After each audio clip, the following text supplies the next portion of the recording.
Bonjour à tous, j'espère que vous allez bien ce matin. Est-ce que vous êtes tous dans la joie ce matin? Est-ce que je pourrais voir votre joie ce matin par le fait que vous soyez debout, que vous teniez ferme, que vous êtes là pour justement adorer et louer le Seigneur, le Dieu de l'univers?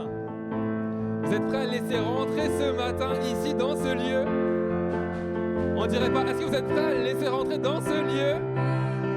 Ok, acclamez-le un petit instant. Et on est parti en louange.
Nous accueillons notre roi.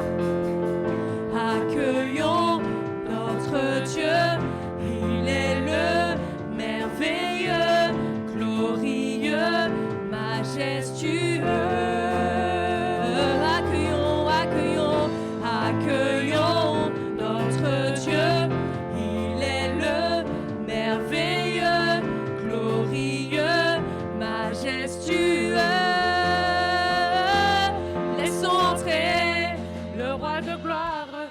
Acclamons-le, Dieu de victoire, il est vainqueur, faisons-lui place.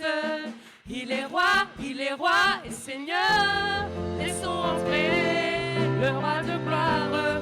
Acclamons-le, Dieu de victoire, il est vainqueur, faisons-lui place. Il est roi et Seigneur, il est roi et Seigneur. Il est roi et Seigneur. Alléluia, acclamons le roi des rois. Qu'il est bon d'être dans sa présence ce matin.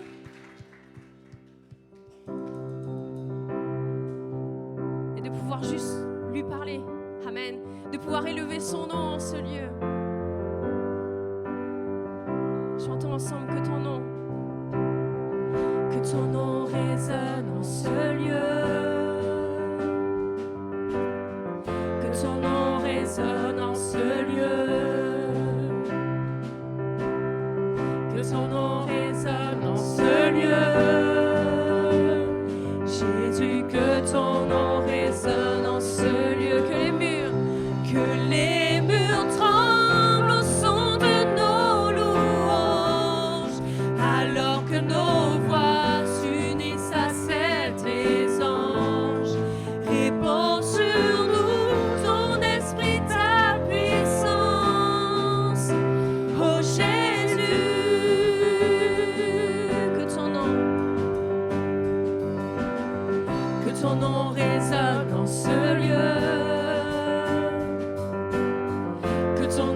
résonne en ce lieu. Que ton nom résonne en ce lieu, Jésus. Jésus, que ton nom résonne en ce lieu. Que les murs tremblent au son de nos louanges, alors que nos voix s'unissent à celles des anges. Répands sur nous ton esprit, ta puissance. Oh Jésus, que les murs tremblent au son de nos louanges, alors que nos voix s'unissent à celles des anges. Répands sur nous ton esprit, ta puissance. Oh Jésus.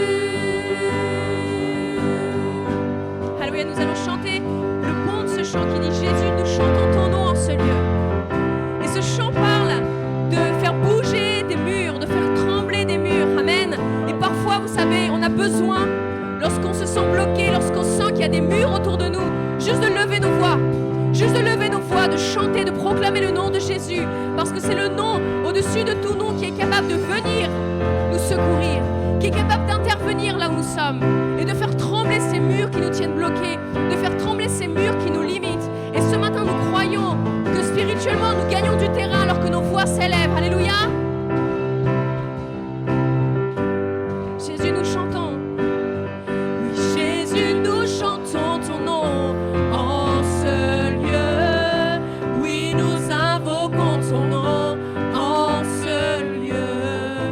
Oui, nous te proclamons roi en ce lieu. Tu es Seigneur des seigneurs, Jésus. Oui, Jésus, nous chantons ton nom en ce lieu. Oui, nous invoquons ton nom en ce lieu.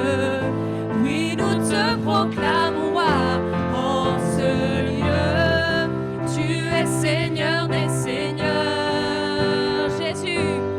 Oui, Jésus, nous chantons ton nom en ce lieu.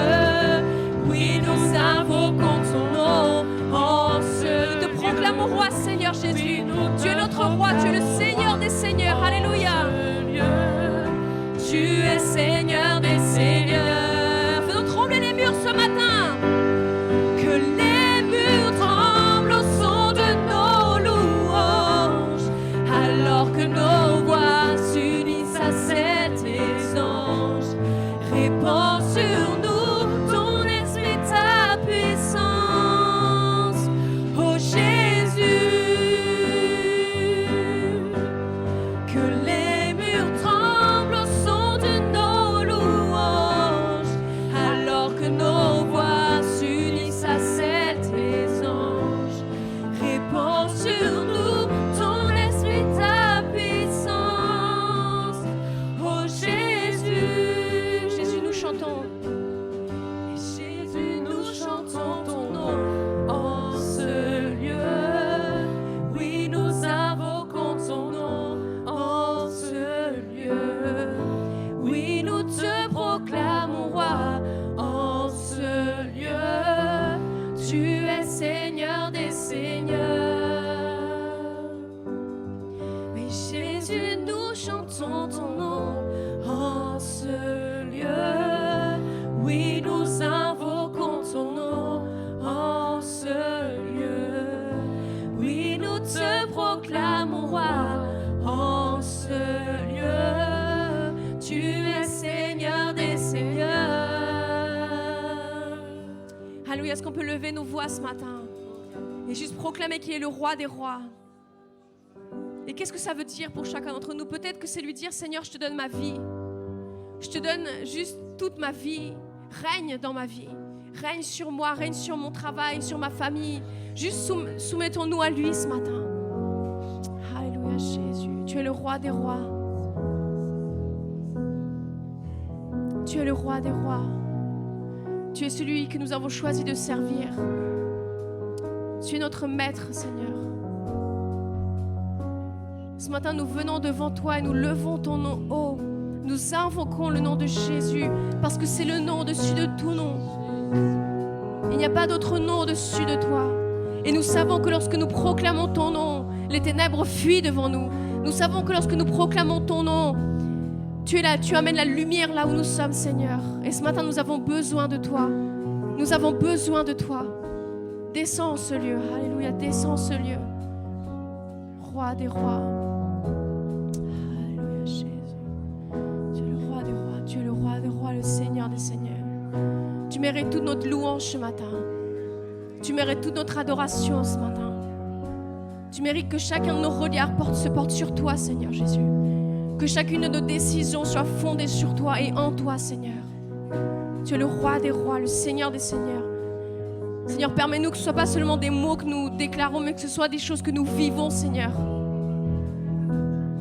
Que nous puissions vivre au quotidien, Seigneur. Le fait que tu es notre maître, notre roi, notre Seigneur. Celui qui a donné sa vie pour nous. Alléluia, Jésus. Tu es le roi des rois.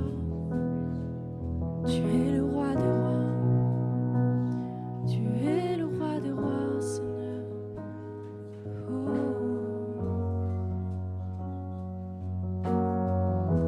Et l'horizon s'éclaircit, les ténèbres s'enfuient. Que l'avenir prenne place, nous te laissons la place. Nos chaînes sont brisées, nos péchés pardonnés. Déclarons ce matin, le passé est passé, le passé est passé. Oh, et nous sommes là pour toi, nous sommes là pour toi. Agis parmi nous, Seigneur. Oui, fais ta volonté, fais ta volonté. Jésus transforme nos cœurs. Et ta puissance de vie règne en nous aujourd'hui. Le tombeau vide confirme que rien ne t'est impossible. Comme dans la chambre haute, remplis-nous à nouveau. Tu es notre seul désir, Seigneur. Tu es notre seul désir. Hey, hey. Nous sommes là pour toi. Nous sommes là pour toi. Agis parmi nous, Seigneur. Fais ta volonté, fais ta volonté, fais ta volonté. Jésus transforme nos cœurs. Chantons, nous sommes là. Oui, nous sommes là pour toi. Nous sommes là pour toi. Agis parmi nous, Seigneur. Viens faire ta volonté ce matin, Seigneur. Fais ta volonté, fais ta volonté.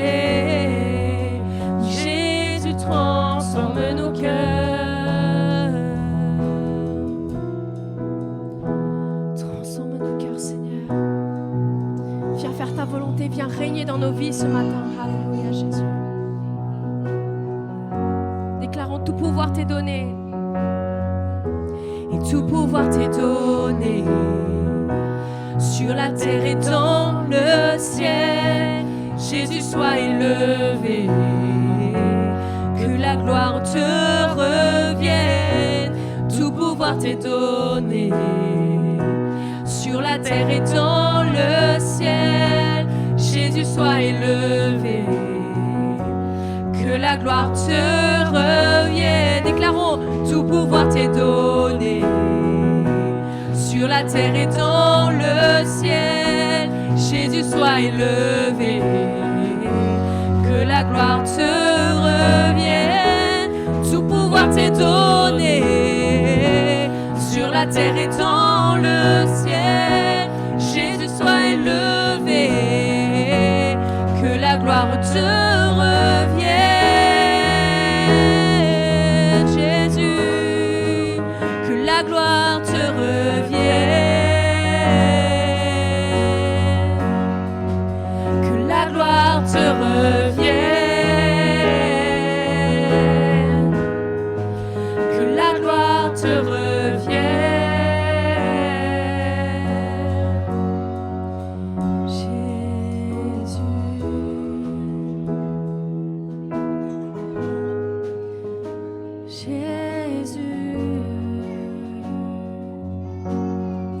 Toute la gloire te revient, Seigneur. Toute la gloire est à toi, Jésus. Oh, chantons, tu fais toutes choses nouvelles. Tu fais toutes choses nouvelles. Les choses anciennes sont passées. Tu fais toutes choses nouvelles. Tu fais toutes choses nouvelles. Tu fais toutes choses nouvelles. Les choses anciennes sont passées. Tu fais toutes choses nouvelles. Chantons, tu fais toutes choses. Tu fais toutes choses nouvelles. Tu fais toutes choses nouvelles. Les choses anciennes sont passées. Tu fais toutes choses nouvelles. Tu fais toutes choses nouvelles. Tu fais toutes choses nouvelles. Les choses anciennes sont passées. Tu fais toutes choses nouvelles. Fais ce que tu veux faire. Fais ce que tu veux faire. Fais ce que tu veux faire. Nos cœurs te sont consacrés. Fais ce que tu veux faire. Fais ce que tu veux faire. Fais ce que tu veux faire. Nos cœurs te sont consacrés. Fais ce que tu veux faire. Et nous sommes là pour toi. Nous sommes là pour toi. Agis parmi nous, Seigneur. Fais ta volonté, Seigneur. Oui, fais ta volonté. Fais ta volonté. Jésus transforme nos cœurs.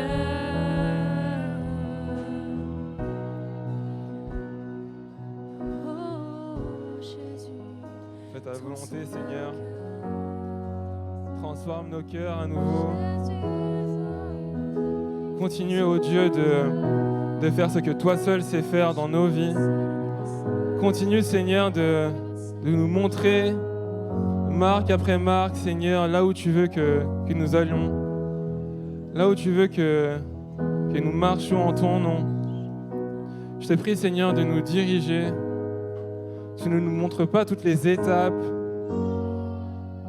mais tu nous diriges pas à pas.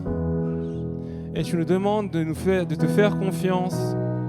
Et je te prie, Seigneur, que cette confiance, tu puisses l'éprouver, que tu puisses faire en sorte qu'elle soit de plus en plus solide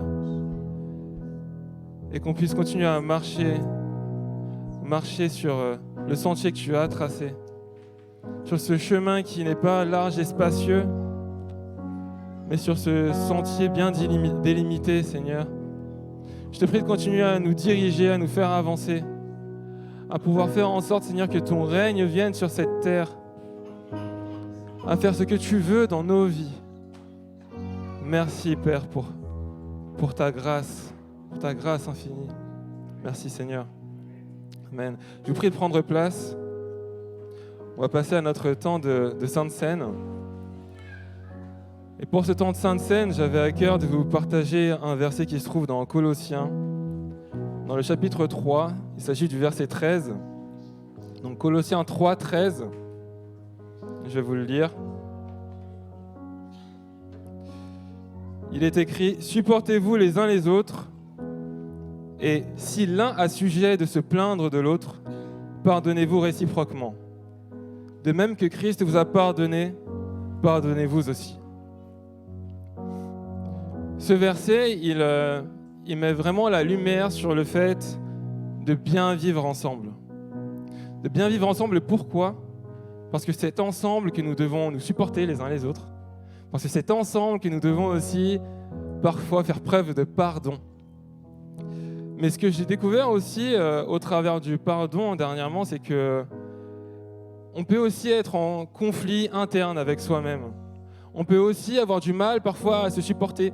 On peut aussi avoir du mal parfois même à se pardonner. Et pour vous donner quelques exemples tout simples dans la vie quotidienne, moi il m'arrive parfois de faire tomber des morceaux de mon plat par terre et là ça me désole.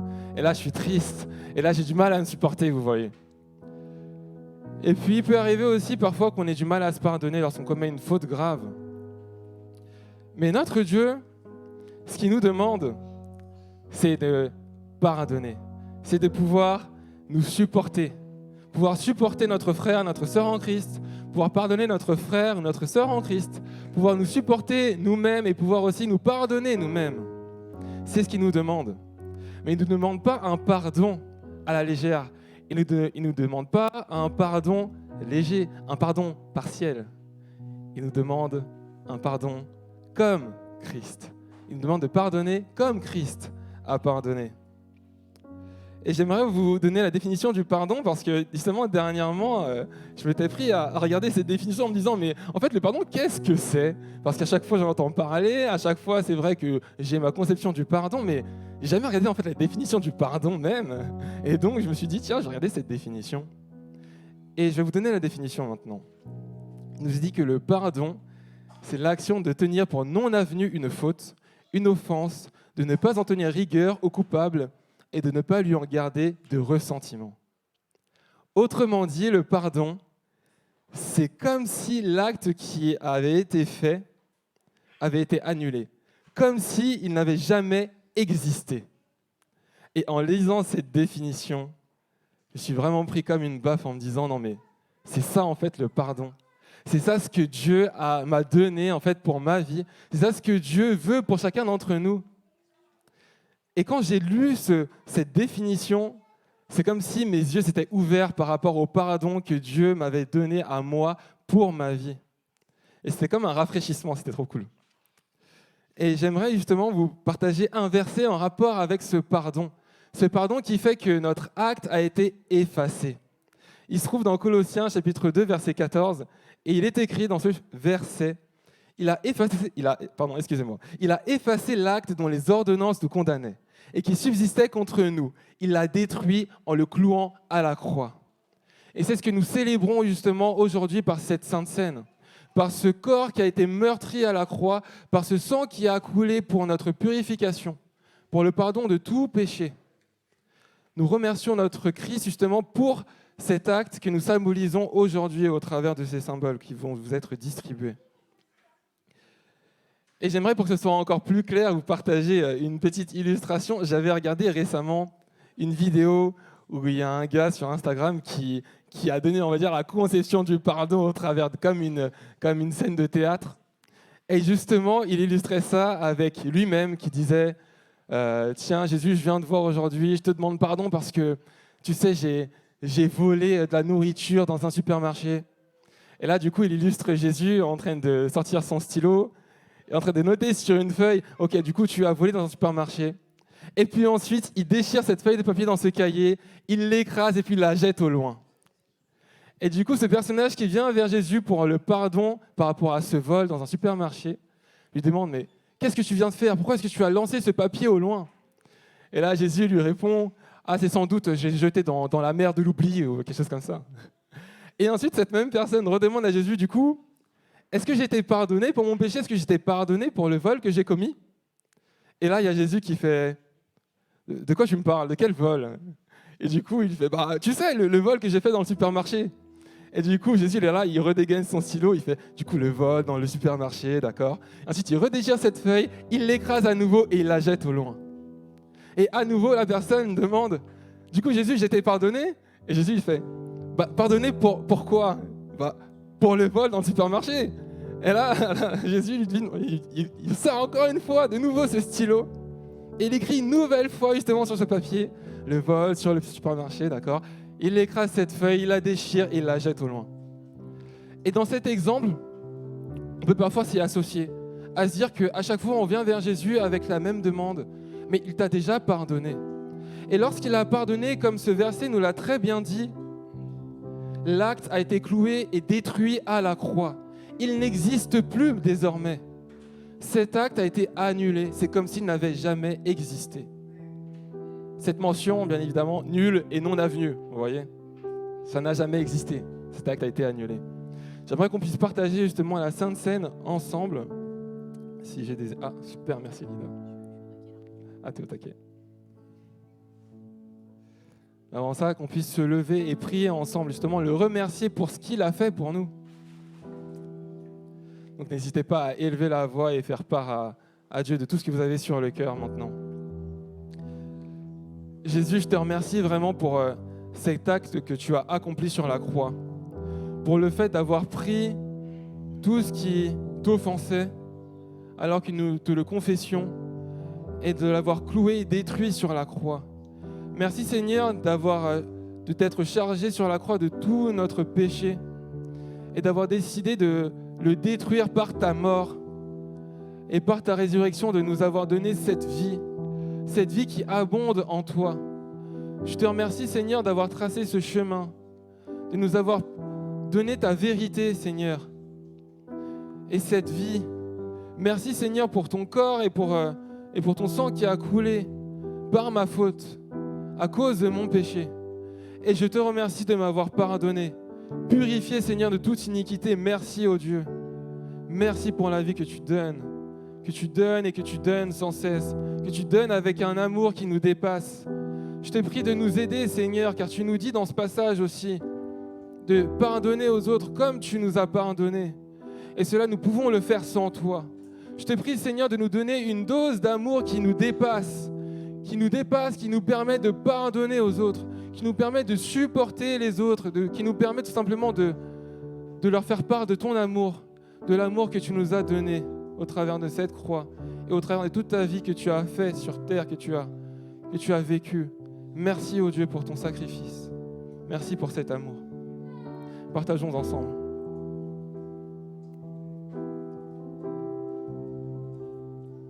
J'étais brisée, vide et sans espoir. Ta grâce m'a trouvée, m'a restaurée. Je n'ai rien à moi, mais tel que je suis, tu me libères, tu me libères. Grâce infinie de notre Dieu qui un jour m'a sauvée. Oh, oh, oh, j'allais errant de lieu en lieu quand tu m'as retrouvée. Et maintenant je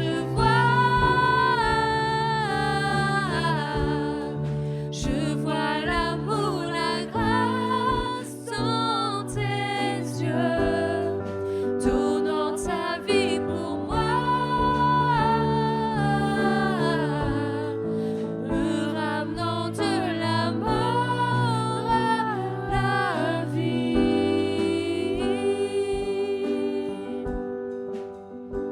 Tu prends nos faiblesses, tu prends nos échecs, tu places ton trésor dans des vases d'argile.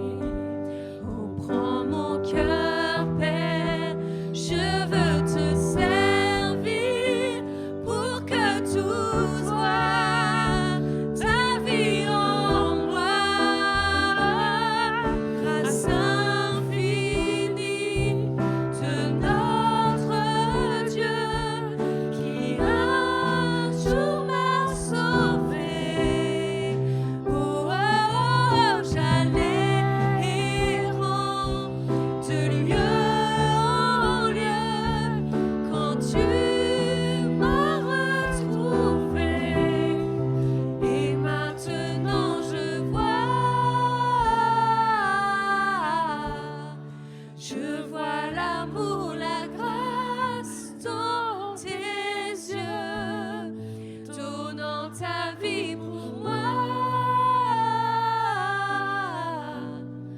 me ramenant de la mort à la vie.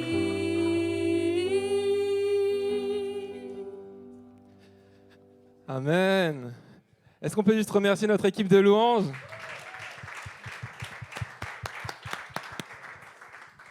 Yes, super. Alors, quelques annonces.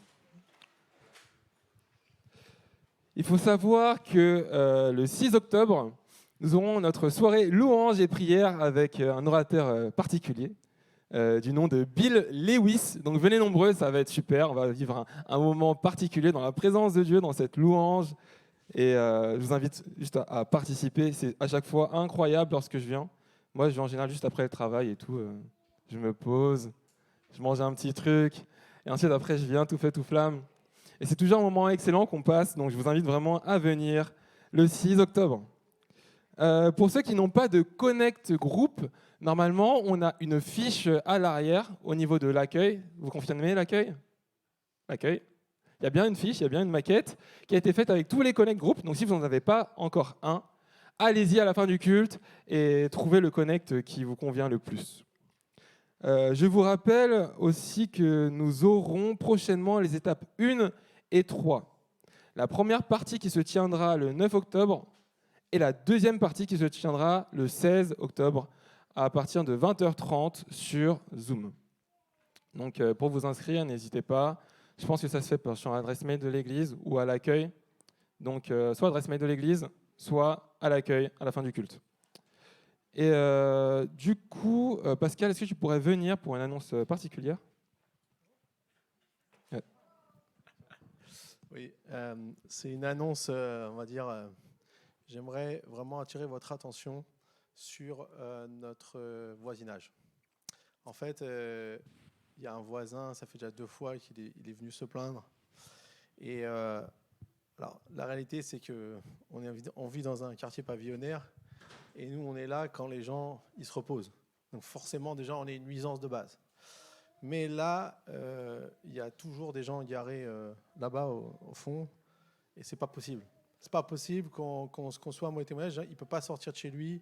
Hier, il est venu se plaindre encore. Donc de grâce, s'il vous plaît. Je sais que c'est difficile de se garer. Je comprends votre. Des fois, on tourne, on a l'impression qu'on ne trouve pas. Mais si on est persévérant, on y arrive toujours à trouver une petite place quelque part. Une vraie place. Mais ne vous garez pas sur le truc. En plus, la police met des amendes. Donc, il y en a qui ont déjà eu des amendes. Donc, ce que j'aimerais vraiment attirer votre attention, c'est que si on dégrade nos relations avec nos voisins, ça peut être très, très compliqué. Pour l'avoir vécu dans d'autres églises, c'est vraiment compliqué d'avoir déjà pas un bon témoignage. Et en plus, ça peut être... voilà, il dit, je commence à saturer. Il dit, la prochaine fois, je vais faire des démarches. Donc, bon... on peut toujours penser que c'est des menaces en l'air, ou ça n'est peut-être pas des menaces en l'air. Donc, du coup, je pense que nous, en tant que chrétiens, on doit déjà donner un bon témoignage. Et là, littéralement, il y avait des gens carrément garés. Il ne peut pas sortir de chez lui. C'est-à-dire s'il y a quelqu'un qui vient chez lui, il est obligé de faire bouger 3 voitures. Donc, c'est pas normal. Donc, je vous dis ça avec tout mon amour et je vise personne en particulier, mais j'aimerais vous alerter. S'il vous plaît, ne vous garez pas là-bas. Laissez les voisins tranquilles, leur bateau, leur sortie, et comme ça sera mieux aussi pour nous, pour l'église, pas sur les passages piétons et tout ça, parce que sinon c'est pas un bon témoignage, et les gens, au lieu d'avoir envie de venir à l'église, ils vont dire surtout pas aller à l'église, parce que ces gens-là, ils font n'importe quoi. Ok ?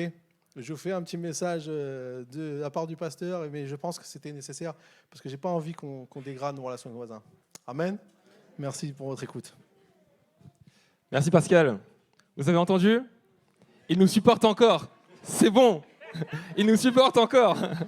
Mais s'il vous plaît, de grâce, qu'il n'ait pas recours au pardon. Il nous supporte encore. Continuons en ce sens. On ne va pas être rabat-joie plus qu'on l'a été déjà. On va passer à un temps de louange avec justement la dîme et notre offrande qu'on a prévue pour notre Dieu.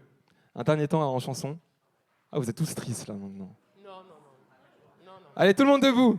Tout le monde debout. On va chanter et louer en même temps donner notre dîme.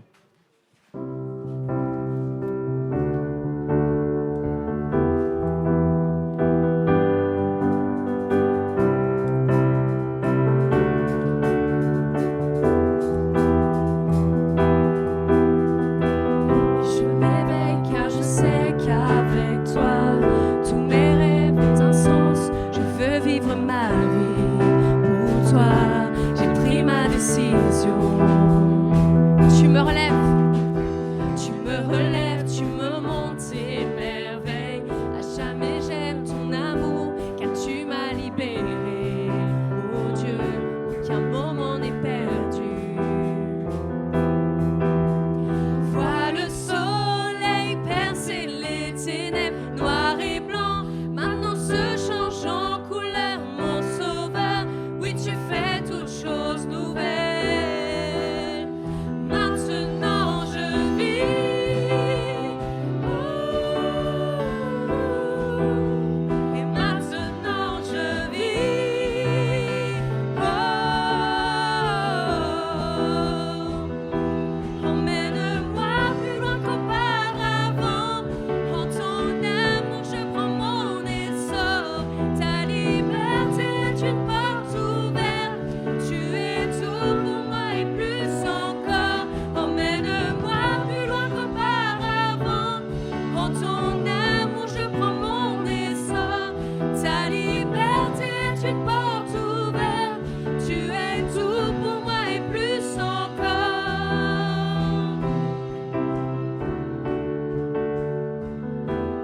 Amen.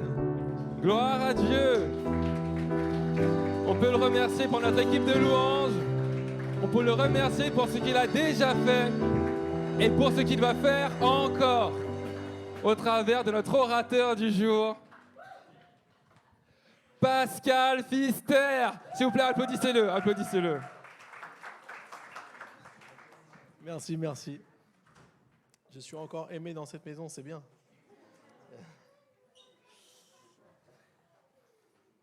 Est-ce que vous allez tous bien? Oui. Dis à ton voisin, si t'es fatigué, t'inquiète pas, ça va aller.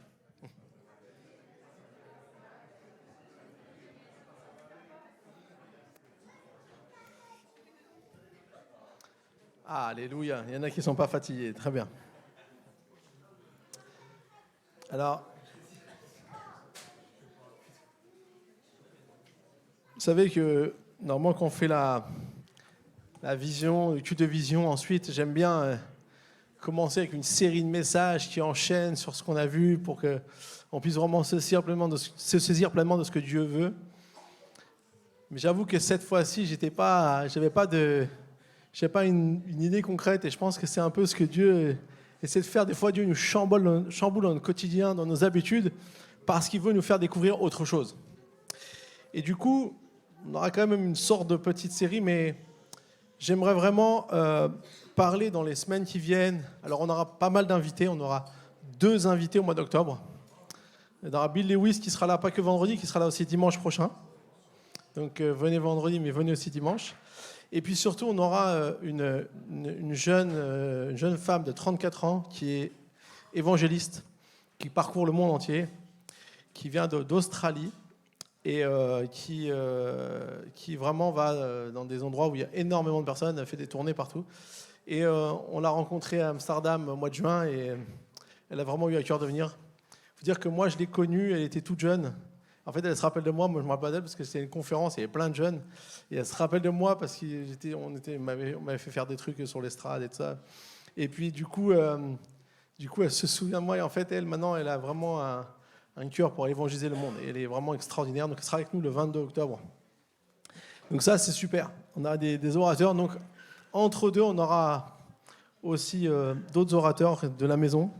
Et notre objectif, ce que j'aimerais communiquer dans ces temps qui viennent, c'est dans cette vision, étendre le royaume, c'est justement comprendre aussi ce que Dieu nous dit au travers des paraboles aussi qu'il y a sur le royaume de Dieu. Donc ça va être intéressant. C'est pas forcément un fil conducteur surtout, mais il y aura des choses qui vont nous impacter de manière différente sur le royaume de Dieu. Amen. Alors je sais pas vous, mais moi j'ai toujours trouvé fascinant d'entendre quelqu'un parler dans une langue que je comprends pas. Est-ce que ça vous est déjà arrivé? Vous êtes dans les RER, et d'un seul coup, il y a quelqu'un qui parle, ils sont 2, ils parlent, et ils sont passionnés. Et même des fois, on essaie d'interpréter les réactions des... Il y a une impression dans certaines langues, il y en a, ils s'engueulent tout le temps, mais en fait, ils parlent juste normalement. Il y en a, c'est tout différent. Il y en a, c'est des sonorités bizarres, puis on se dit, mais comment ils font pour se comprendre et tout? Pour moi, c'est que du charabia. Et du coup, voilà, c'est un peu frustrant, des fois, on aimerait comprendre ce qu'ils disent. Ou alors, une fois, ça m'est arrivé aussi, il y a des gens qui parlaient et ils pensaient que je comprenais rien, mais en fait, je comprenais tout parce qu'ils parlaient en suisse allemand et moi, je suis d'origine suisse allemande. Donc c'était rigolo aussi d'entendre leur discussion, mais ça, c'est autre chose. Mais quand on ne comprend pas, on est là, on aimerait bien, des fois, capter ce qu'ils disent. On essaie d'interpréter leur réaction. Mais en fait, pour beaucoup d'entre nous, des fois, c'est un peu la même chose concernant les choses de Dieu. On aimerait comprendre certaines choses, mais c'est comme si parfois on a l'impression d'être étranger face à ça.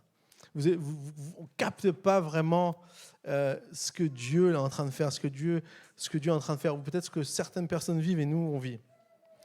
Et en fait, dans le royaume de Dieu, il y a des choses qu'on ne pourra que comprendre lorsqu'on les aura découvertes. Il y a des réalités qu'on ne connaît pas encore, comme une langue qu'on ne connaît pas. Si vous apprenez à parler une langue que vous ne connaissez pas, d'un seul coup, vous commencez à comprendre certaines choses, à comprendre certaines formes de phrases. Moi, je suis en chemin sur l'espagnol. Et du coup, plus ça va, plus je commence à capter des choses sur la langue espagnole. Et là, cet été, on était au Portugal et Au bout d'un moment, je me disais, ah ouais, je comprends en fait comment ils font pour dire des trucs, j'arrive à matcher quelques petits trucs par-ci, par-là. Et en fait, c'est ça. Et des fois, dans notre vie chrétienne, quand on commence à découvrir les choses du royaume de Dieu, d'un seul coup, ça clique, il y a des choses qu'on commence à comprendre. Et du coup, ça nous ouvre un tout nouveau univers, une toute nouvelle dimension parce qu'on connaissait pas avant. Et c'est ce qui s'est passé avec les disciples. Quand Jésus a commencé à enseigner sur le royaume des cieux, il va utiliser des paraboles. Et des paraboles, en fait, c'est des histoires, on va dire, qui étaient dans leur essence, qu'on pouvait comprendre ce que je disais, mais qu'on comprenait bien qu'il y avait un autre message caché qu'on ne comprenait pas, en fait, qu'on ne voyait pas au premier abord.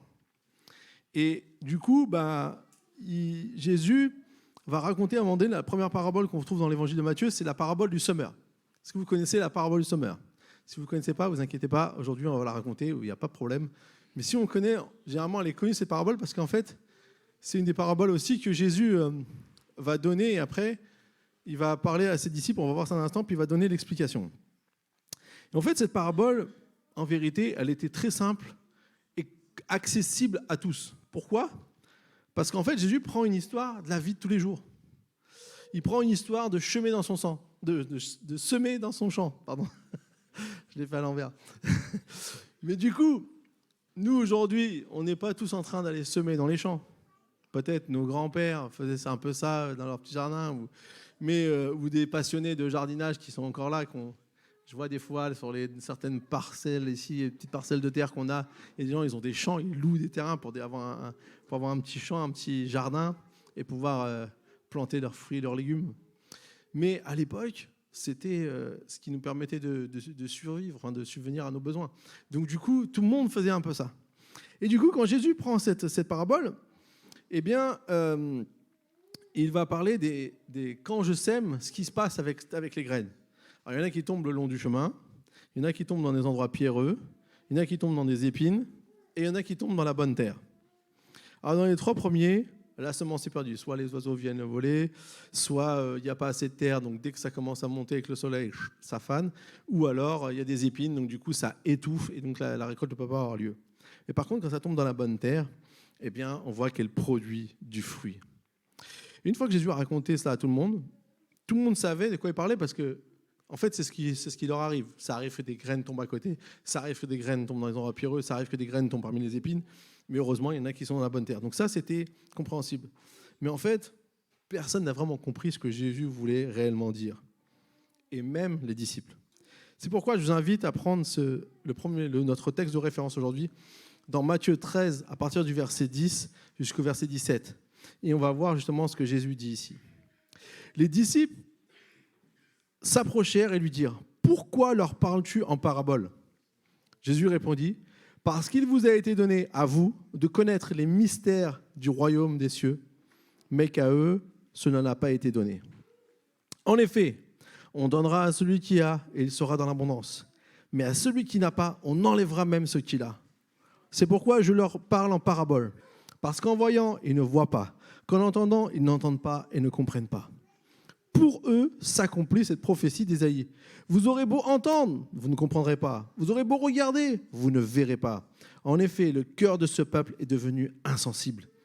Ils se sont bouchés les oreilles, ils ont fermé les yeux, de peur que leurs yeux ne voient, que leurs oreilles n'entendent, que leur cœur ne comprenne, qu'ils ne se convertissent et que je ne les guérisse. Mais heureux sont vos yeux parce qu'ils voient, et vos oreilles parce qu'elles entendent. Je vous le dis en vérité, beaucoup de prophètes et de justes ont désiré voir ce que vous voyez et ne l'ont pas vu, entendre ce que vous entendez et ne l'ont pas entendu. Amen. Lorsque les disciples lui demanderont pourquoi il parle en parabole, il leur répondra, c'est parce qu'il leur a été donné de comprendre, de connaître les mystères du royaume des cieux. C'est pour ça qu'aujourd'hui, j'ai appelé mon message « Comprendre les mystères du royaume des cieux ». Parce que ce que je crois, c'est que comme les disciples, nous aussi, nous sommes appelés à comprendre les mystères du royaume des cieux.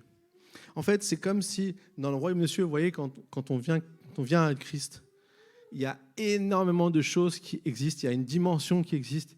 Et c'est comme si, au début, on a accès à toutes ces connaissances, mais on ne connaît rien encore.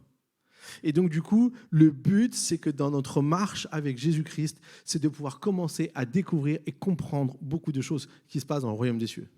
Et plus on avance dans notre foi, plus on découvre ces choses. Mais ce n'est pas automatique.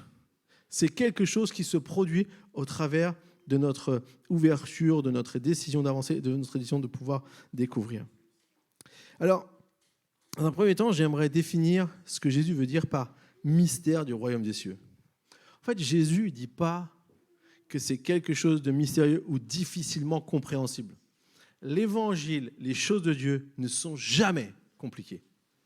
Quand quelqu'un essaie de vous dire un truc ultra compliqué, c'est louche. S'il faut avoir bac plus 4 pour comprendre les choses de Dieu, c'est pas bon. En fait, les choses de Jésus, tout ce qu'il a parlé, c'était tout à fait clair, tout à fait compréhensible. Mais quand Jésus parle de mystère, il parle de révélation purement divine. En fait, il y a des choses qui sont accessibles avec notre intellect, c'est-à-dire une compréhension d'un texte. Quand on apprend à l'école, on fait l'explication de texte. On a un texte, on essaie d'expliquer ce qu'il veut dire. Ça, c'est intellectuellement qu'on fait ces choses. Mais dans la dimension du royaume des cieux, c'est l'esprit qui communique à notre esprit. Et ça, ce sont des révélations purement divines. Et c'est pour ça que dans le mot mystère, on parle de vérité cachée, de réalités qui n'ont pas encore été révélées. Et chacun d'entre nous, c'est pas réservé aux, vous savez, ceux qu'on a l'impression que ils sont avancés, ils ont les grades spirituels, donc ça y est, ils peuvent avoir accès. Non, c'est à chacun qui le désire, chacun qui a faim et qui a soif. Vous allez découvrir les mystères, des révélations qui vont venir du ciel et qui vont vous montrer peut-être une nouvelle dimension pour votre vie, pour ce que Dieu a pour vous et pour ce qu'il veut faire aussi au travers de vous. C'est pourquoi on a besoin aujourd'hui du Saint-Esprit, parce que c'est lui qui nous donne accès au royaume des cieux. C'est par notre esprit et non par notre intelligence que nous pouvons recevoir ces révélations. Et c'est ce que Paul encourage l'église d'Éphèse à avoir. Il dit dans Éphésiens 1, 17, « Je prie que le Dieu de notre Seigneur Jésus-Christ, le Père de gloire, vous donne un esprit de sagesse et de révélation qui vous le fasse connaître. » C'est au travers de cet esprit de sagesse et de révélation qu'on va connaître les choses de Dieu. Ce n'est pas en essayant d'interpréter intellectuellement. Alors bien sûr que quand on lit la Bible, on utilise aussi notre intellect. Je ne suis pas en train de dire on attend qu'une petite révélation tombe du ciel. Mais en lisant, un jour, vous allez voir, waouh, j'avais jamais vu ça. C'est pas parce que vous ne savez pas lire, c'est pas parce que vous ne savez pas comprendre, c'est pas parce que vous n'avez pas assez, d'un seul coup vous êtes devenu un mec avec un QI qui a augmenté du jour au lendemain. Non, c'est parce que le Saint-Esprit a déposé une révélation pour vous. C'est pour ça que quand on lit la Bible, on ne lit pas un livre, on lit la parole de Dieu. Quand on lit la parole de Dieu, on dit, Seigneur, qu'est-ce que tu veux me dire ? Nous, on vous enseigne. Si vous avez envie de progresser dans la lecture de la Bible, venez nous voir. On va vous enseigner une méthode qui va vous aider à recevoir beaucoup plus de révélations peut-être que vous avez aujourd'hui.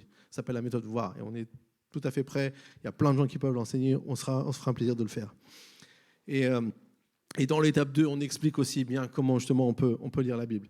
Et ce qui est important, donc, c'est de pouvoir être dans cette attitude-là, dans cette dimension prête à recevoir.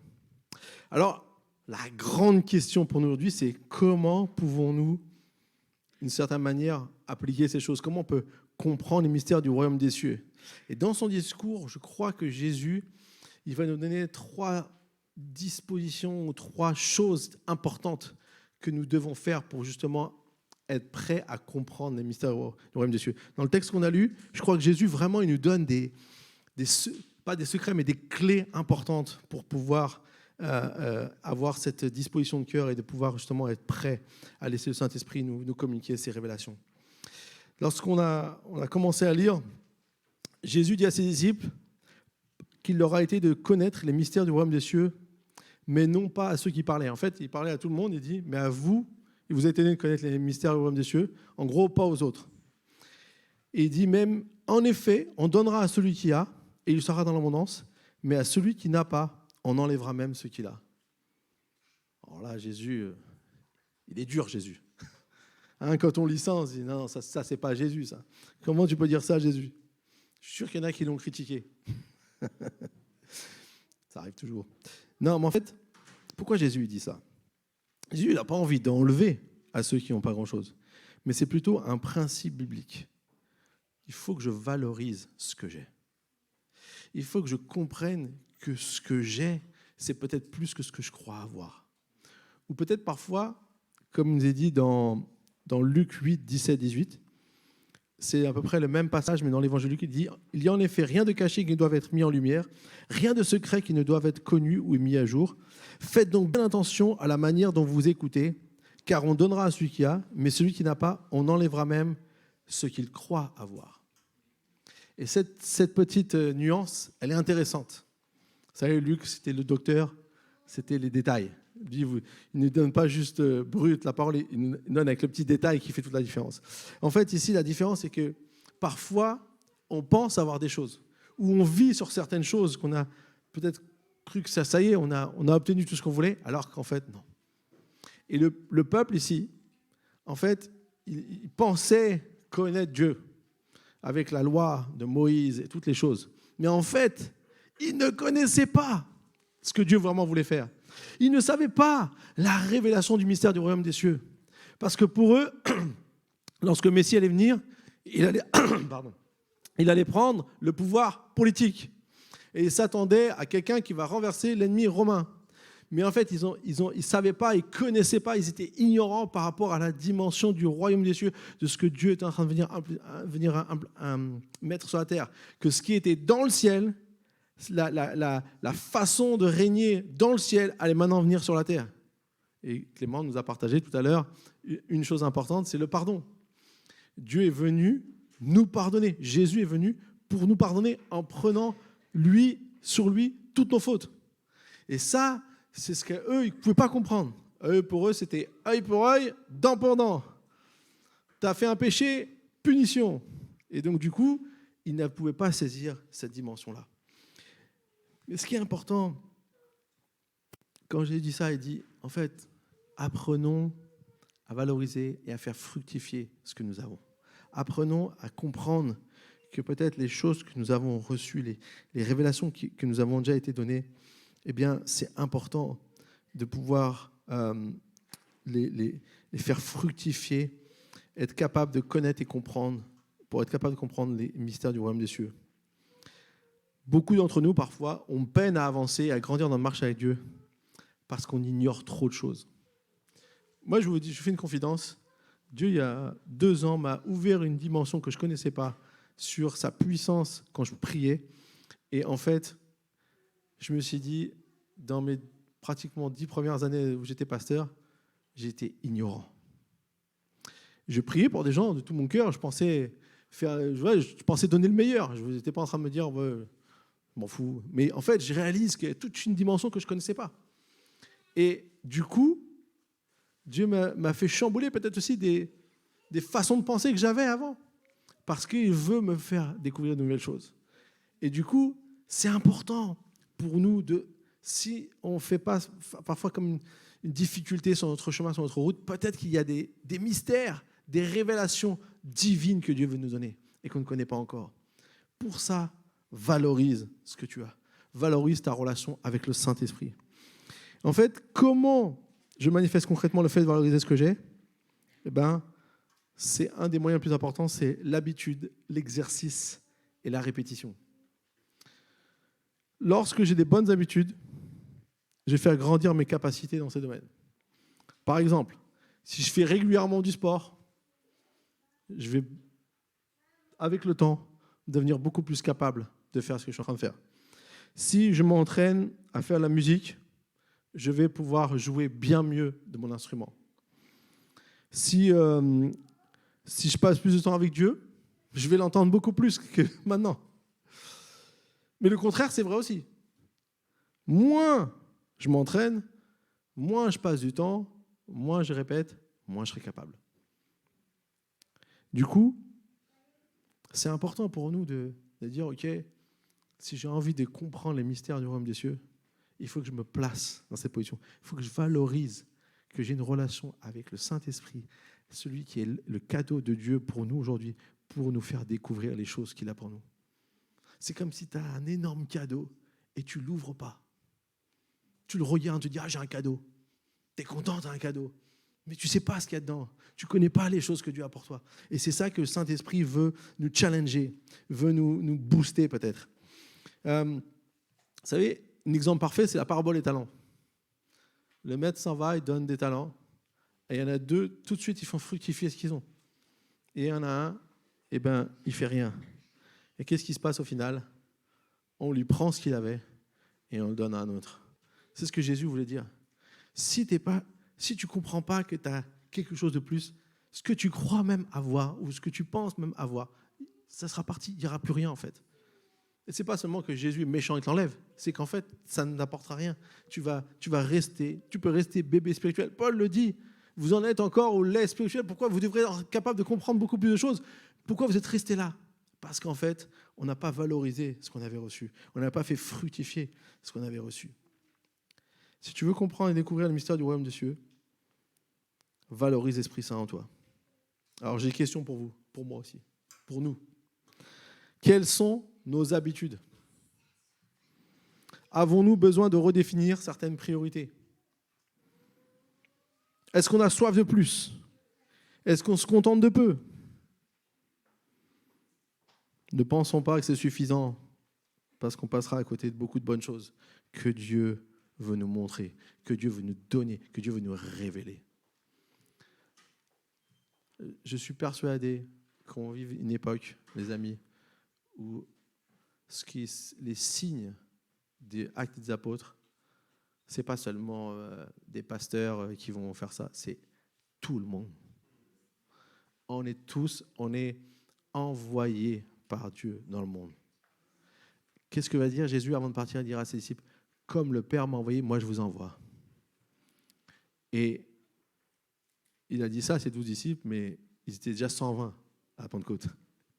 Puis ils sont vite devenus 3000, et puis ils sont tous toujours continuer à développer. C'est le cœur de Dieu. Franchement, on ne fait pas ça pour se vanter, pour être orgueilleux, mais il y a un besoin. Le monde a besoin de Jésus. Tes voisins ont besoin de Jésus. Ta famille a besoin de Jésus. Tes amis ont besoin de Jésus. Tes collègues de travail ont besoin de Jésus. Tes copains à l'école, à la fac ou au lycée ou partout où tu es, ils ont besoin de Jésus. Et je peux vous garantir, il y a des histoires incroyables même parfois de jeunes, des fois dans les écoles, qui se lèvent et qui commencent à prier pour le camarade. Et je peux vous dire, ça peut transformer un lycée. Pour nous, ça paraît, oh là là, ça va jamais. Est-ce qu'on est prêt à valoriser ce qu'on a? À dire, Seigneur Jésus, il y a peut-être des choses que je n'ai pas encore découvertes, mais moi, j'ai soif de plus. Tous les réveils, on parlait ça avec Délé et Karen, tous les réveils ont commencé avec quelques personnes, pas beaucoup, qui avaient soif de plus. On a la chance, on va être absent un week-end, le 16 octobre, ou 15 octobre, je ne sais plus. Le 15 octobre, on sera en Argentine. Quelqu'un qui nous a invités à aller en Argentine. Avec Lida, on va aller tous les deux. Et je me rappelle le pasteur qui nous parlait du début de ce réveil. Il y a eu un grand réveil en Argentine. Et d'ailleurs, qui continue, enfin, jusqu'à aujourd'hui, c'est beaucoup plus propagé l'évangile. Je crois qu'ils sont pas loin de 50% de la population chrétienne. Enfin, donc du coup, il racontait qu'en fait, au départ, il n'y avait que quelques jeunes dans une école biblique qui priaient, ils disaient, on a soif de plus. Et ils se sont mis à prier non-stop. Ils priaient. Ils avaient soif de plus. Ce qui fait qu'un jour, un homme d'affaires s'est converti. Il s'appelle Carlos Ancondia. Et lui, en fait, il racontait que quand il s'est converti, il a dit, bon, voilà, moi je veux faire l'œuvre de Dieu. Il est parti dans les hôpitaux. Il a commencé à dire, il faut que je prie pour les malades. Où sont les malades? Dans l'hôpital. Il part dans un hôpital. Il veut prier pour les gens. Personne ne voulait qu'il prie. Il y avait juste une femme qui était paralysée, qui voulait qu'il prie. Elle a dit, maintenant, il prie pour elle, maintenant il faut marcher. Il la met debout, elle n'arrive pas à marcher comme ça, sauf qu'elle finit en courant. Donc quand elle a fini par courir, elle a fait 3 pas, elle a commencé à marcher, après elle a commencé à courir, elle a couru dans toute la chambre. Tout le monde voulait qu'il prie pour lui. Et puis du coup, il dit raconter, j'étais un homme d'affaires, il va vers un client, et la femme du client, elle tient pas sa présence. Elle dit, il faut qu'il parte, parce qu'elle faisait de la sorcellerie et toutes ces choses. Et du coup, il a vu qu'il avait une autorité par le monde spirituel. Il a écrit un livre qui s'appelle « Écoute-moi bien, Satan ». Vous pouvez lire ce livre, vous allez voir toutes les histoires, ça va être juste incroyable. D'ailleurs, il y a 24 ans, on avait fait 23 ans, on avait fait une campagne, on a fait 2 campagnes, une en 2000, une en 2002. Et ils avaient commandé des livres de « Écoute-moi bien, Satan » et ils étaient bloqués à la douane parce qu'ils pensaient que c'était un truc satanique. Et après, quand on leur a dit non, ils ne voyaient pas les livres venir, ils commençaient à s'inquiéter parce qu'ils ont commandé une grosse quantité pour la campagne. Et en fait, ils disaient non, c'est chrétien. Du coup, ils ont laissé passer. Mais vraiment, des choses incroyables. Vous savez, quelques personnes ont prié, avaient soif de plus. Et d'un seul coup, waouh, les mystères du royaume des cieux se sont ouverts et beaucoup de choses sont passées. Ce n'est pas pour nous dire que juste là-bas, Argentine, Chine, on entend toujours loin. Ça peut être chez nous. Est-ce que tu crois que ça peut être ici? À Choisy, Réveil à Choisy. La moitié de la ville pour Jésus. La ville entière pour Jésus. Alléluia. Lorsque je développe une relation proche et régulière avec le Saint-Esprit, alors je serai en mesure de faire une autre chose importante que Jésus me transmet dans ce message. Lorsque Jésus parle du peuple qui l'écoute, il va citer une prophétie d'Ésaïe. Je vais vous lire la prophétie qui avait été donnée à Ésaïe. C'est le passage qui se trouve juste après où Jésus dit « Je cherche quelqu'un, mais je ne trouve personne. » Et Ésaïe va dire « Me voici, envoie-moi. » Et en fait, juste après, il va dire « Il a alors ordonné. » Ésaïe 6, 9 à 10. « Va dire à ce peuple, vous aurez beau écouter, vous ne comprendrez pas. Vous aurez beau regarder, vous ne saurez pas. Rends insensible le cœur de ce peuple, endurcis ses oreilles et ferme-lui les yeux pour qu'il ne voie pas de ses yeux, n'entende pas de ses oreilles, ne comprenne pas de son cœur, ne se convertisse pas et ne soit pas guéri. » On doit comprendre le contexte. À l'époque de Jésus, tout le monde attendait le Messie. Et plusieurs se sont fait passer pour lui. Or, cette prophétie est là pour montrer que le peuple, tel qu'il était, n'était pas capable de voir Jésus le Messie. En fait, ils n'étaient pas capables de reconnaître. Parce que Jésus, il est là, le Messie est là, et pour eux, c'est impossible que Jésus soit le Messie. Même Nathanaël, avant qu'il reconnaisse Dieu, dit « Est-ce qu'il y a quelque chose de bon qui peut venir de Nazareth ?»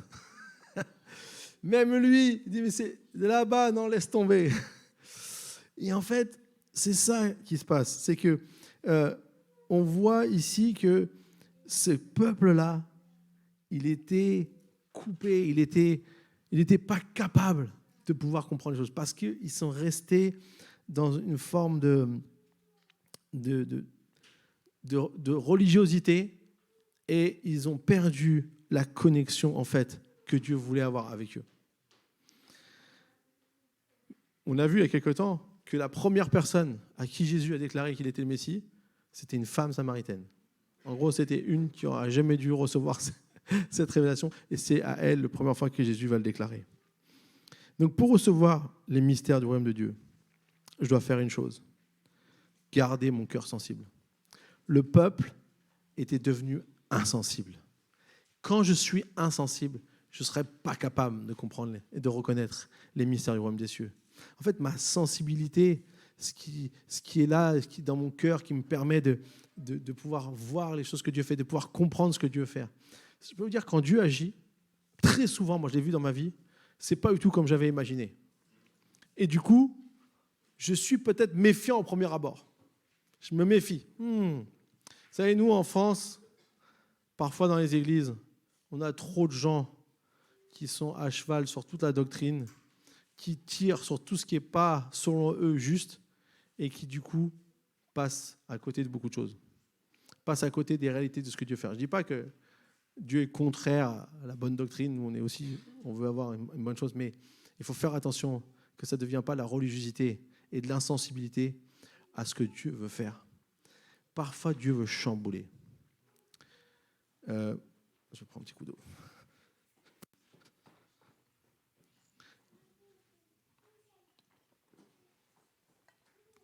Dans plusieurs réveils qu'il y a eu, il y a souvent des choses dérangeantes, des choses qu'on ne voulait pas. Dans les années 90 à 95, il y a un réveil qui a pris place à Toronto. Je ne sais pas si vous avez entendu parler. Et dans ce réveil, il y avait des manifestations des fois un peu bizarres ou des choses. Et moi, j'ai eu la chance d'avoir un prof à l'école biblique qui a fait partie de cette équipe là-bas à Toronto. Et il nous racontait, en fait, il disait, mais Dieu, il est arrivé sans qu'on ait prévu, sans qu'on ait préparé quoi que ce soit. Mais franchement, Dieu agissait de manière incroyable. Alors il dit, quand il y a des choses comme ça, il y a toujours des gens qui viennent après, qui surjouent, qui font n'importe quoi. Et ça, il disait, nous, on veillait à ce que ces gens-là ne viennent pas perturber ce que Dieu était vraiment en train de faire. Et moi, je me souviens, mon père, il y avait des gros débats partout, dans toutes les églises. Parce que, est-ce que c'est de Dieu? Est-ce que ça peut être de Dieu? Non, c'est pas biblique, c'est biblique, enfin, peu importe. Donc du coup, mon père, lui, il a dit, moi, je vais y aller. Parce que moi, je veux sentir avant d'émettre un jugement. Et il est parti. Et il avait beaucoup de migraines, mon père. C'était quelque chose vraiment régulier chez lui. Et il est arrivé là-bas et il a eu une migraine incroyable. Au point qu'il se demandait s'il allait aller à la réunion. Puis il s'est dit, non, je n'ai pas fait tous ces kilomètres pour rester à la chambre d'hôtel. Donc j'y vais. Donc il y va. Et il est là-bas et il m'a dit, franchement, ils ont prié pour moi. J'ai tremblé de tout mon corps. Mais la migraine a disparu. Plus jamais il n'a eu de migraine régulière comme il avait. Il dit, des fois, si vraiment j'étais trop fatigué, ça m'arrivait, mais sinon, plus jamais comme avant. Et en fait, il a été complètement guéri. Et il dit, moi, je dis que c'était quelque chose de Dieu. Vous voyez, des fois, Dieu, il agit. Et nous, ça nous dérange. C'est pas dans notre conventionnalité à nous. Il faut accepter des fois que Dieu... Ça, c'est un exemple pour montrer que dans notre vie aussi, parfois, Dieu va faire des choses pas comme on aurait voulu. Ça va peut-être nous déranger. Ça va peut-être nous... Mais qu'on ne devienne pas insensible à l'action de Dieu dans notre vie. Qu'on ne soit pas fermé, qu'on ne soit pas légaliste, qu'on ne soit pas bloqué à ce que Dieu veut faire dans notre vie. Parce que c'est important qu'on regarde à ce que Dieu veut faire. Et une des choses, souvent, qui nous amène à devenir comme ça, si on regarde l'histoire du peuple d'Israël, pourquoi le peuple est devenu insensible à Dieu? En fait, c'est parce qu'ils ont toujours laissé des choses entrer dans leur vie qui n'étaient pas bonnes et qui, avec le temps, les ont empêchés de pouvoir reconnaître les choses que faisait Dieu. Il y avait des idoles, il y avait des coutumes étrangères, il y avait même parfois leur propre orgueil qu'ils ont conduit à dire, en fait, j'ai pas besoin de Dieu. Si vous lisez le livre des Juges, ils viennent de prendre le pays promis avec Josué, incroyable victoire sur Jéricho, quelque chose qui paraissait improbable. Dieu a donné la victoire. Et puis, c'est déroutant quand on lit le livre des Juges juste après le livre de Josué, où dès le départ, en fait, la Bible me dit que la génération s'était détournée de la génération d'avant, la génération d'après, et que chacun faisait ce qui lui semblait bon. Et là, on voit que Dieu va susciter à chaque fois un héros pour venir sauver le peuple, pour venir rétablir une connexion avec Dieu. Et une fois que ces gens-là partent, meurent, le peuple repart dans leur travers. Et en fait, ça, c'est un exemple de ce qui s'est passé dans toute la Bible. Et on aurait été là-bas, on aurait fait pareil. Et en fait, des fois, c'est parfois ce qui se passe aussi dans notre propre vie. Et du coup, on laisse entrer des choses, et ces choses viennent nous donner. C'était le cas du temps d'Ésaïe, quand il y a cette prophétie. Le peuple s'était détourné à tel point qu'ils vont être déportés à Babylone. Donc, un autre exemple qu'on peut trouver par rapport à ça, c'est Salomon. On lit dans 1 Roi 11, 9, L'Éternel fut irrité contre Salomon parce qu'il avait détourné son cœur de lui, le Dieu d'Israël, lui qui lui était apparu 2 fois. En fait, ici, on voit clairement que Salomon a détourné son cœur de Dieu. Qu'est-ce qui s'est passé? En fait, Salomon, c'est quand même le premier personne à avoir construit un temple à Dieu, à l'avoir dédié et où la gloire de Dieu s'est manifestée puissamment. Il y a eu quelque chose d'incroyable. Pourquoi cet homme-là arrive à la fin de sa vie et il s'est détourné de Dieu? Alors, ce qu'on voit, c'est qu'il a eu beaucoup de femmes étrangères qui, avec le temps, l'ont amené à adorer d'autres dieux. En fait, il s'est fait piéger. Au départ, ces femmes n'étaient pas un problème en soi, mais avec le temps, il a perdu, entre guillemets, sa ferveur, sa sensibilité à Dieu. Et du coup, il est devenu maintenant quelqu'un qui a amené non seulement à adorer d'autres dieux, mais qui a fait construire des hauts lieux pour d'autres dieux et qui a fait détourner une partie du peuple. En fait, c'est la même réalité pour ma vie. Si je veux garder mon cœur sensible à Dieu, je dois veiller à ce que je laisse entrer. Parfois, ça peut sembler très évident au premier abord. C'est pas bon ça, il faut que je m'en détourne tout de suite. D'autres fois, c'est pas si évident que ça. D'autres fois, c'est peut-être plus subtil. Et au bout d'un moment, les choses qui paraissaient pas forcément négatives au premier abord deviennent un piège pour moi. Ça se fait pas en une nuit. Ça se fait pas en coup de baguette magique. Ça se fait avec le temps. Salomon, il a commencé à un homme sage. Il était l'homme le plus sage. Il a désiré les bonnes choses. Dieu l'a béni, il l'a béni pour ça. Et à la fin de sa vie, il termine quelqu'un qui est loin de Dieu. Pour moi, c'est vraiment un exemple dans le sens à ne pas reproduire. C'est-à-dire qu'il faut qu'on garde notre sensibilité à Dieu. Il faut qu'on ne laisse rien se mettre entre nous et Dieu. Et plus je vais faire ça, plus je vais pouvoir garder mon cœur sensible à Dieu. Il y a deux conseils que j'aimerais vous donner qui pourront être une aide pour vous. Premièrement, être prêt à renoncer aux choses qui m'éloignent de Dieu. Que ce soit une relation, une habitude mauvaise, une pratique qui ne me donne pas la paix. Vous savez, on fait des choses des fois, au fond de nous, il y a quelque chose qui ne va pas, mais on ne voit pas forcément mal au premier abord, mais du coup, c'est comme si on est tiraillé. Ne faisons pas ces choses, évitons ces choses. Et je peux vous garantir que si vous êtes à l'écoute du Saint-Esprit, il saura vous dire si c'est quelque chose de mauvais. Deuxièmement, me nourrir des choses qui me rapprochent de Dieu. Cherchez à écouter, à vous laisser influencer par des choses qui sont bonnes, par des choses que Dieu fait, par des choses dans lesquelles Dieu agit, dans les choses qu'on peut entendre et qui peuvent nous aider. Analysez ce que mes yeux voient, mes oreilles entendent, ce que mon cœur comprend. Plus vous vous mettez dans cette posture-là, plus vous allez vous préparer à entendre les mystères du royaume des cieux. Paul, il fait une prière à l'église d'Éphèse. Et j'aimerais la faire pour nous aujourd'hui. J'aimerais que ça soit la prière pour nous tous aujourd'hui. Vous êtes d'accord ? Éphésiens 3, verset 16, il dit « Je prie qu'il vous donne, conformément à la richesse de sa gloire, d'être puissamment fortifié par son esprit dans votre être intérieur, de sorte que le Christ habite dans votre cœur par la foi. Je prie que vous soyez enracinés et fondés dans l'amour pour être capables de comprendre, avec tous les saints, quelle est la largeur, la longueur, la profondeur et la hauteur de l'amour de Christ. Et de connaître cet amour qui surpasse toute connaissance, afin que vous soyez remplis de toute la plénitude de Dieu. » Il n'y a que l'amour de Dieu dans toutes ses dimensions qui puisse garder mon cœur sensible à lui. D'être réceptif à ce qu'il désire me montrer, ce qu'il veut me révéler et ce qui me permet d'être rempli de lui. Lorsque je suis sensible à l'Esprit du Seigneur, ça ne va pas rester sans se manifester par des choses concrètes dans ma vie. Et c'est la troisième chose que j'aimerais partager avec vous aujourd'hui.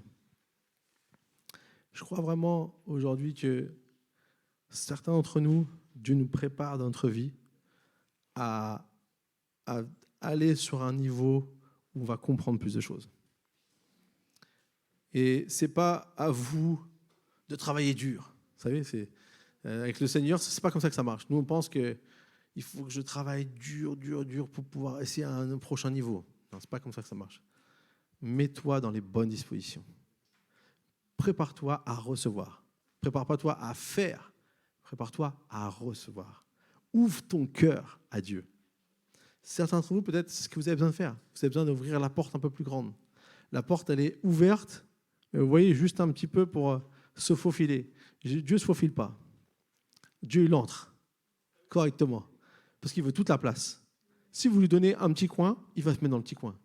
Ne vous inquiétez pas, ce n'est pas quelqu'un de mal élevé, il ne va pas venir, il ne va pas s'imposer chez vous, jamais. Mais plus vous lui ouvrez la porte de votre cœur, plus vous ouvrez la porte de votre vie, plus vous le laissez entrer, plus vous le laissez aller dans les chambres où vous n'avez pas envie qu'il aille.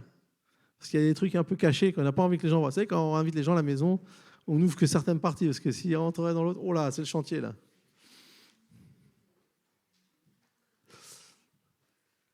C'est ça. Mais vous savez, Dieu ne vient pas dire « Oh là là, qu'est-ce que c'est mal rangé ici, là? Qu'est-ce qui s'est passé là? Oh là là là là !» Ça fait longtemps que ça n'a pas été rangé ici. Hein. C'est pas ça qu'il dit, le Seigneur. Le Seigneur, il dit « Viens, on va ranger. Viens, je vais faire des choses avec toi. J'ai des choses pour mettre ici. Que ça fasse plus joli encore. J'ai des choses parce que là, tu as besoin un peu plus de choses. Tu as besoin que je t'aide dans ce truc-là. Là, tu ne pourras pas y arriver tout seul. Viens, on fait ensemble. » Ça, c'est le Seigneur. Amen. Jésus dira donc aux disciples, « Heureux sont vos yeux parce qu'ils voient et vos oreilles parce qu'elles entendent. » Il ira même jusqu'à dire que beaucoup de prophètes auraient aimé voir ce qu'eux peuvent voir et entendre ce qu'ils entendent. C'est donc un privilège puisque les prophètes sont ceux qui ont suivi Dieu à leur époque. Eux, aujourd'hui, ils ont choisi de suivre Jésus et c'est donc eux qui sont au bénéfice de ce que Jésus a pour eux. Mais eux, ils ont vécu à ce temps de l'histoire. Je vais vous dire une chose, je ne sais pas si on réalise que des milliers d'années avant nous, il y a des gens qui avaient des révélations de Dieu, mais qui pouvaient juste voir ça en révélation, mais qui ne pouvaient pas le vivre concrètement comme nous vivons aujourd'hui. Ils n'avaient pas cette même connexion au Saint-Esprit que nous, on peut avoir aujourd'hui. Donc nous, on est des privilégiés. C'est écrit même dans la Bible, dans le livre des Hébreux, vous verrez. Hein, il y en a qui... Alors bien sûr, un jour, ils seront récompensés, on sera tous avec eux, alléluia, il n'y aura plus de différence. Mais aujourd'hui, sur la terre, on vit une époque, l'époque de la grâce, c'est une époque privilégiée. Mais ce qui fait la différence ici, c'est que comme ceux qui étaient venus avant, les disciples ont choisi de suivre Jésus. Jésus, il est venu, il a dit, allez, suis-moi. Et ils ont tout quitté, ils l'ont suivi. Quand on pense, c'était pas rien. D'ailleurs, il y en a qui ont commencé à dire, Seigneur, laisse-moi aller faire enterrer mon père, laisse-moi. Il dit, non, laisse ces choses-là, viens avec moi. Quoi, Jésus, t'es dur quand même. En fait, il sait très bien que si on ne laisse pas les choses, on ne va pas vraiment le suivre. On va faire du va-et-vient, du va-et-vient. Ah, j'ai encore quelque chose à faire là. Ah, ça y est, je suis disponible. Ah, Jésus, non, je ne suis plus disponible. C'est comme ça qu'on fait, hein. Soyons honnêtes. Mais la vérité, c'est que Dieu, pourquoi il veut qu'on le suive? C'est parce qu'il a un objectif. Et l'objectif, on le voit ici dans ce texte. En fait, ce qui différencie les disciples et le reste du peuple, c'est certainement pas qu'ils soient meilleurs. Si vous voyez l'équipe de Jésus, on n'aurait peut-être pas choisi celle-là, nous. On n'a peut-être pas pris un zélote, un nationaliste, un mec qui voulait faire la guerre pour rétablir le pays d'Israël. C'était un nationaliste israélien qui voulait là, il voulait... Non, c'est pas normal qu'il y ait les Romains. Il était prêt à des attentats pour pouvoir rétablir les choses. À côté de ça, il y en avait un, il ouvre sa bouche trop vite. Il s'appelle Pierre. Ah, il parle, hein, mais derrière... Je m'identifie beaucoup à Pierre des fois, je devrais parler moins. Et puis, il y en a un autre, c'était...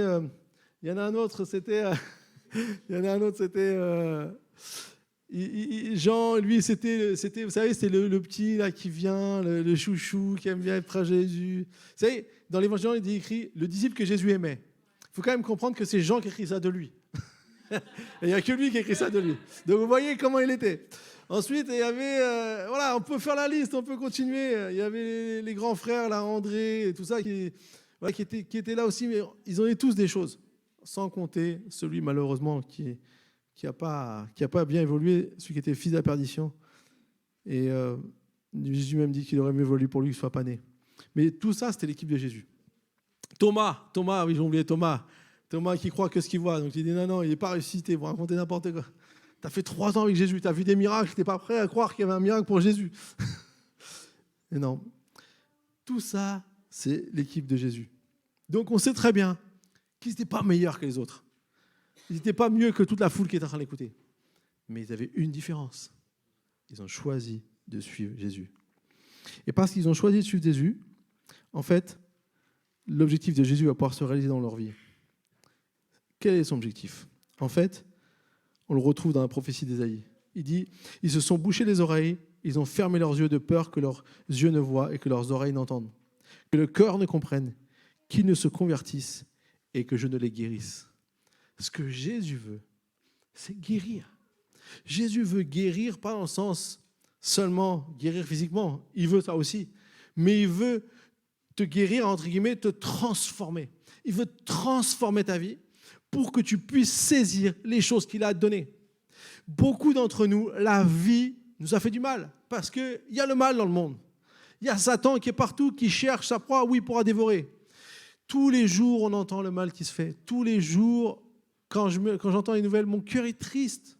Quand j'entends toutes ces choses horribles qui se passent, ça et là, ces personnes qui choisissent de faire du mal, qui choisissent de casser, de briser, de tuer, toutes ces choses-là, c'est sous la direction de Satan. Mais Jésus, lui, ce qu'il veut, et c'est ça qu'il est venu faire sur la terre lorsqu'il a dit « Le royaume de Dieu s'est approché de vous », et il a commencé par faire quoi? Guérir les malades, libérer les opprimés, délivrer les captifs. Il dira « L'Esprit du Seigneur est sur moi » pour amener une bonne nouvelle aux pauvres, pour délivrer tous ceux qui ont besoin, pour guérir tous ceux qui ont besoin, pour être transformés. Dieu veut transformer ta vie. Alors, la troisième chose qui est importante que Jésus nous dit ici, si tu veux comprendre les mystères du royaume des cieux, tu dois laisser Dieu transformer ta vie.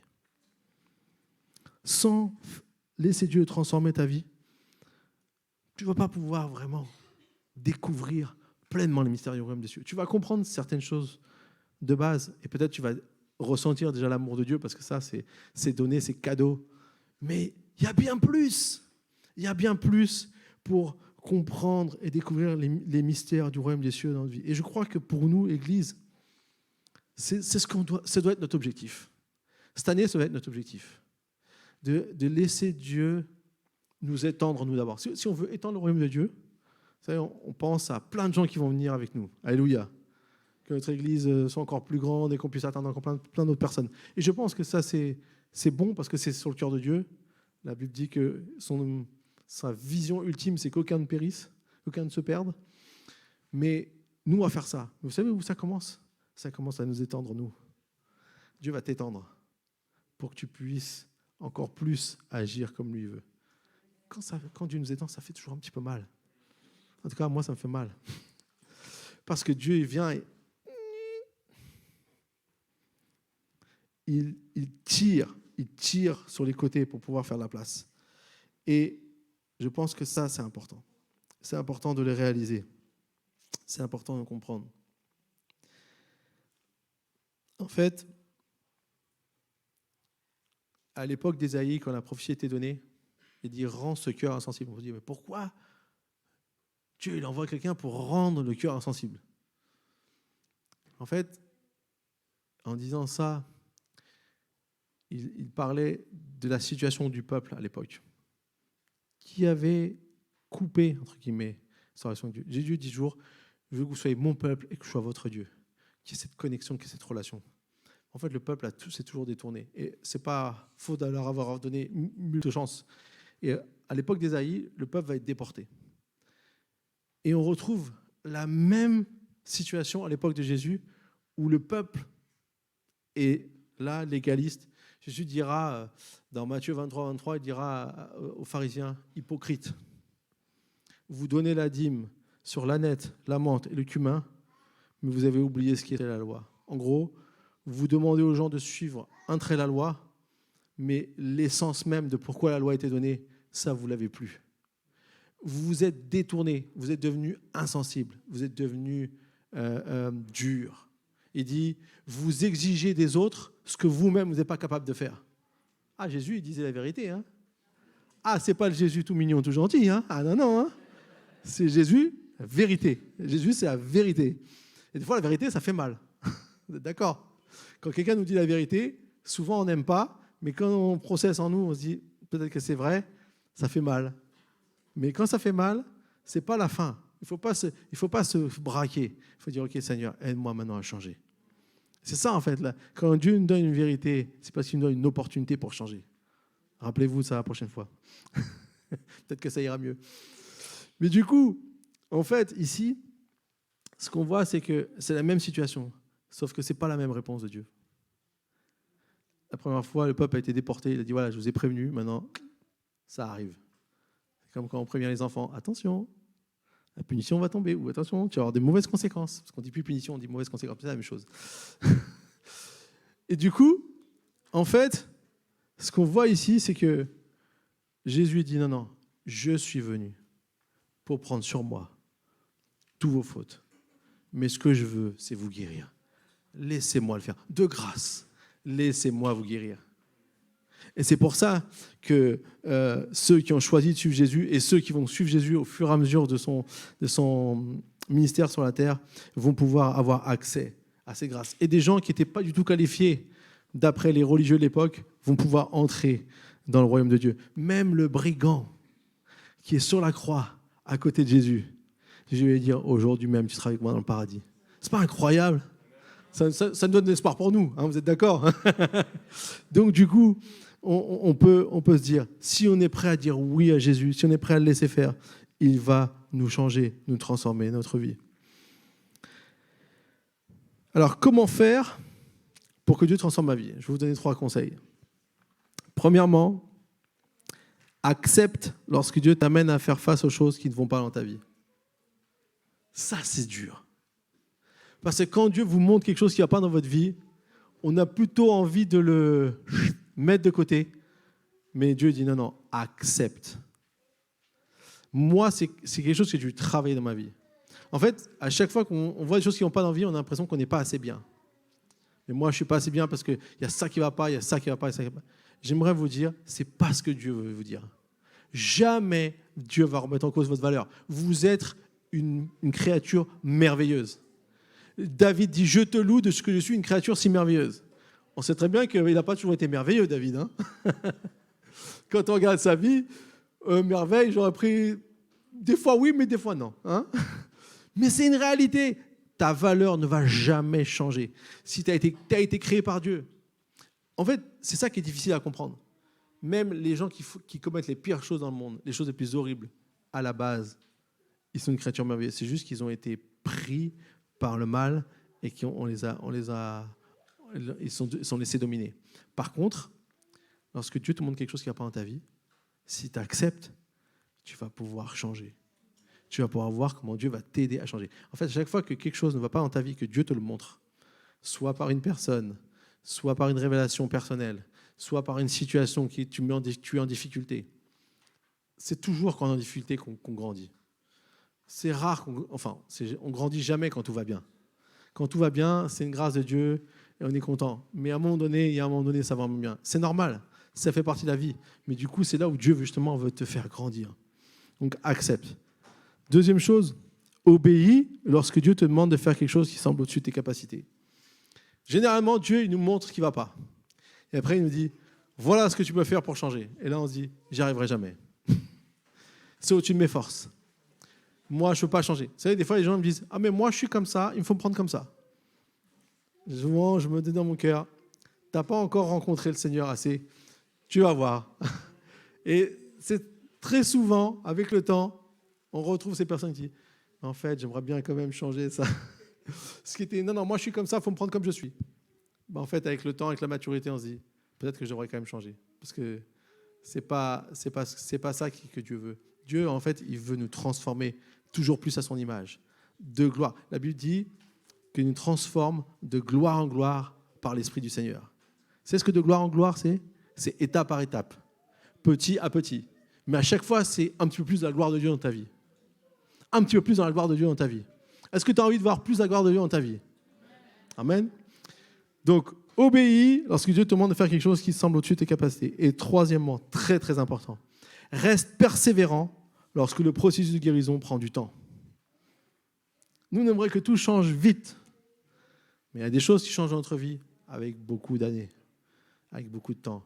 Parfois avec devoir de faire des efforts encore et encore. Et c'est ce que nous dit Romains 5, 3, 4. Bien plus, nous sommes fiers même de nos détresses, sachant que la détresse produit la persévérance, la victoire dans l'épreuve, et la victoire dans l'épreuve, l'espérance. C'est un bon cheminement, vous êtes d'accord? Alors ça commence quand même par détresse, mais ça finit avec espérance. Alléluia. Ça, c'est le processus de Dieu. Et ça, ce processus, il prend du temps. Et si on ne persévère pas, alors au bout d'un moment, on n'arrive pas au bout. On n'arrive pas à la victoire. Des fois, il faut être persévérant. J'aimerais juste terminer. Vraiment, aujourd'hui, je ne vais pas être long, on va prendre un temps. Est-ce qu'on pourrait venir jouer un peu de piano? J'aimerais terminer ce message en rappelant ce que Jésus dit dans sa parabole du semeur. Lorsque Jésus, justement, il parle de toutes ces graines qui sont mal tombées, il finit par celles qui sont tombées dans la bonne terre. Et dans verset 23, Matthieu 13, 23, il nous dit « Celui qui a reçu la semence dans la bonne terre, c'est celui qui entend la parole et la comprend. Il porte du fruit avec un rapport de 100, 60 ou 30 pour 1. » Ce que j'aimerais te dire, c'est que aujourd'hui, si tu es prêt à entrer dans ce processus où tu valorises ce que tu as reçu de Dieu, tu as ce Saint-Esprit vraiment te donner des choses dans ta vie, lorsque tu es prêt à garder ton cœur sensible, à ne pas laisser des choses venir se mettre entre toi et Dieu, et surtout à laisser Dieu transformer ta vie, changer les choses, avancer, tu vas découvrir les mystères du royaume des cieux et ça va porter du fruit dans ta vie.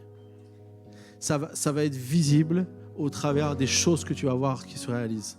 C'est pas pour se glorifier, c'est pas pour dire moi je suis quelqu'un de bien, parce qu'en vérité, on a toujours quelque chose à travailler.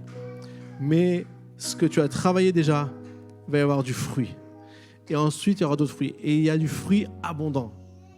Fois 30, fois 60 ou fois 100, moi je signe. Hein, on est d'accord ? Il y en a aujourd'hui, ils font beaucoup de paris. On a toujours les paris, ils essaient de doubler la mise. C'est comme ça qu'on a un bon pari, si on arrive à doubler la mise. Non, nous, on n'est pas en train de parier sur quelque chose d'hypothétique et de hasard et tout. Nous, on est avec le Dieu Tout-Puissant et lui, il nous fait fois 30, fois 60, fois 100. Viens goûter à ça. Ta vie va changer. Et dans ce temps qui vient, préparons nos cœurs à comprendre les mystères du royaume des cieux.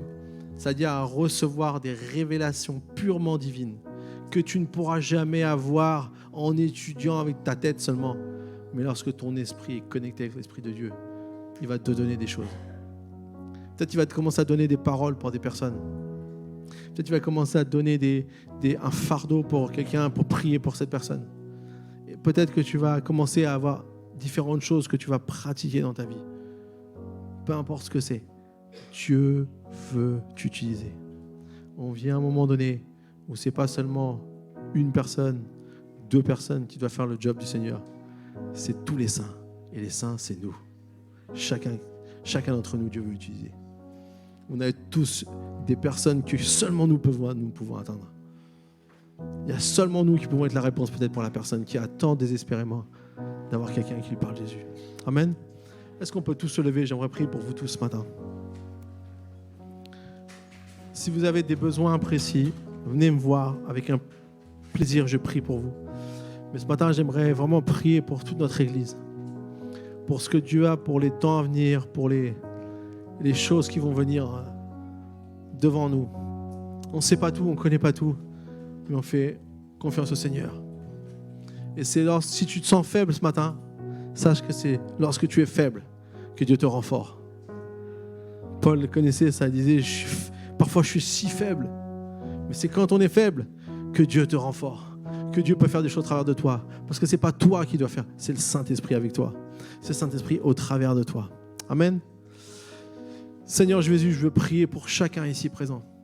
Tu connais chaque vie, tu connais chaque cœur, tu connais chaque combat, tu connais chaque difficulté, tu connais chaque obstacle, tu connais chaque chose qui est peut-être au fond du cœur. Seigneur, je te prie que nous soyons une église, des personnes qui soient prêtes à t'accueillir partout dans notre vie.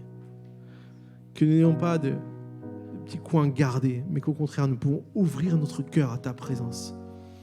Et je prie par ton Saint-Esprit puissant que ce matin, tu viennes visiter là maintenant. Tu viens visiter les personnes. Seigneur, je prie, Seigneur, que tout ce qui est d'ordre des choses qui veut tenir liées certaines personnes, maintenant, au nom de Jésus, je libère ce lien. Je libère ces liens au nom de Jésus parce que tu es venu pour guérir, pour délivrer, et c'est ce que nous voulons faire.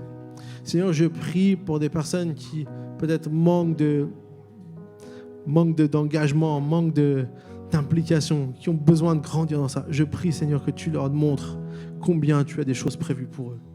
Que tu n'es pas en train de les condamner ou quoi que ce soit, mais qu'au contraire, tu les encourages.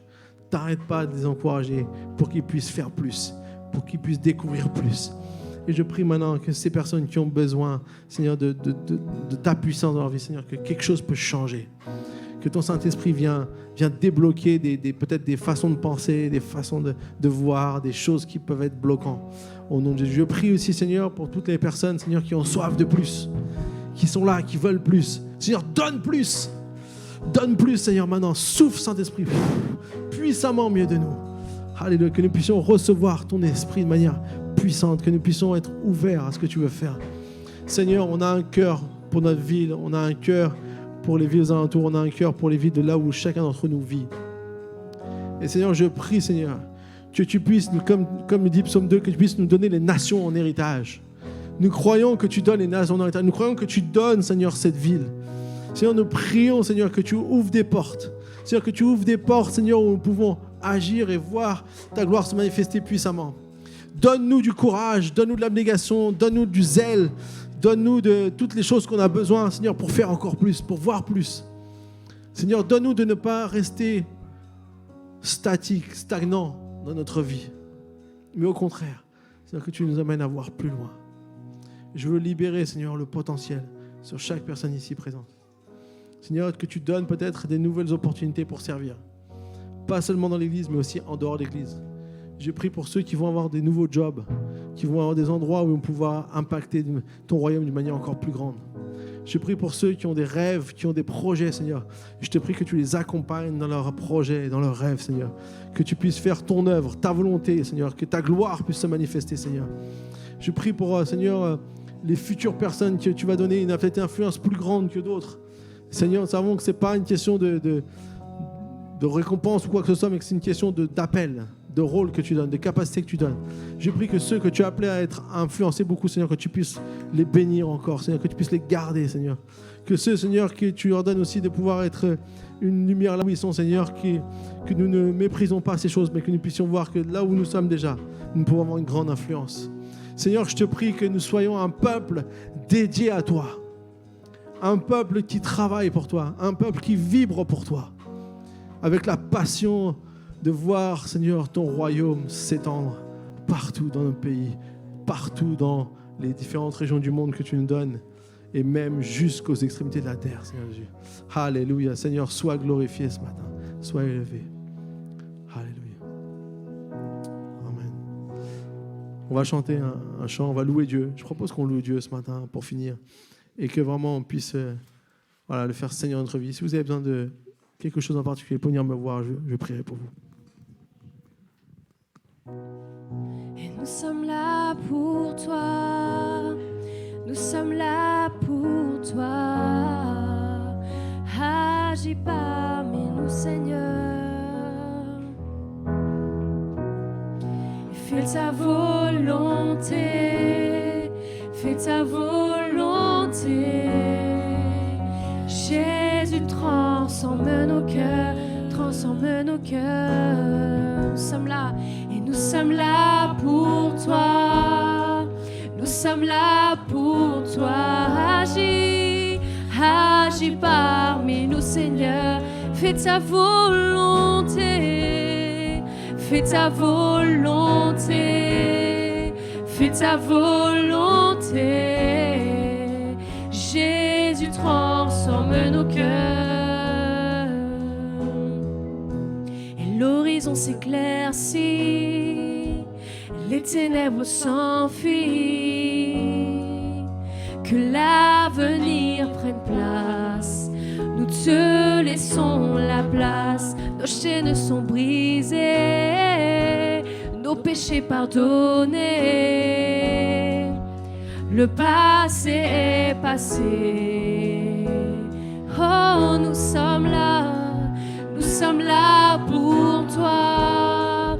Nous sommes là pour toi. Agis parmi nous, Seigneur. Fais ta volonté, fais ta volonté, fais ta volonté. Jésus, transforme nos cœurs. Ta puissance et ta puissance de vie règne en nous aujourd'hui. Le tombeau vide confirme que rien ne t'est impossible. comme dans la chambre haute. Demande au Seigneur, remplis-nous à nouveau. Tu es notre seul désir, Seigneur, notre seul désir. Oh, oh, nous sommes là, et nous sommes là pour toi. Nous sommes là pour toi, toi seul, Seigneur. Agis parmi nous, Seigneur. Nous voulons ta volonté, Père. Fais ta volonté, fais ta volonté. Jésus, transforme nos cœurs, transforme nos cœurs.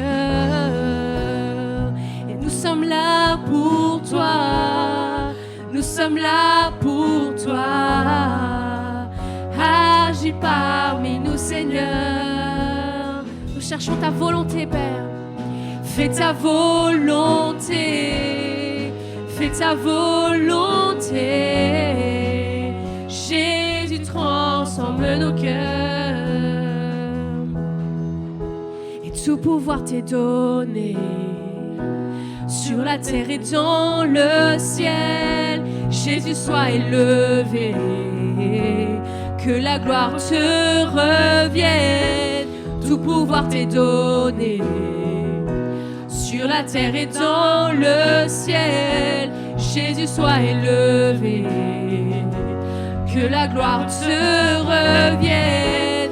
Tout pouvoir t'est donné sur la terre et dans le ciel. Jésus, sois élevé, que la gloire te revienne.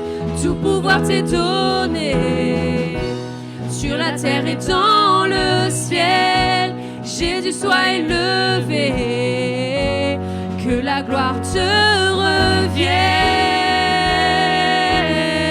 Jésus, que la gloire te revienne,